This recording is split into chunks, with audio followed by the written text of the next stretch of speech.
লেবুর গাছের কলম করা সবচেয়ে সহজ একটি কাজ।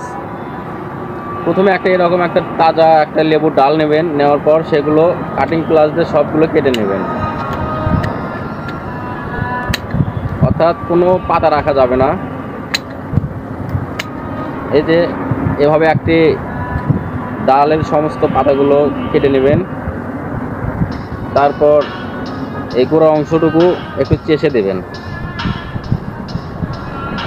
এভাবে গোড়াটি চেষে দেওয়ার পর অ্যালোভেরা জেলি ডালটির গোড়ায় লাগিয়ে দিবেন, তাহলে কোনো রোগ জীবাণু ডালটিতে আক্রমণ করতে পারবে না। অ্যালোভেরা জেলি লাগানোর পর আপনি কাটিংটি বেলে মাটিতে বসিয়ে দিবেন, তবে যে বালিতে ঘর বাড়ি তৈরি করে সেই বালিতে লাগালে 100% রেজাল্ট পাওয়া যায়। এই কাটিংটি বসানোর 8 থেকে 10 দিনের মধ্যে নতুন পাতা চলে আসবে, আর 30 দিনের মধ্যে গাছটি মাটিতে রোপণের উপযুক্ত হয়ে যাবে। ভিডিওটি ভালো লাগলে সবাই লাইক কমেন্ট করবেন।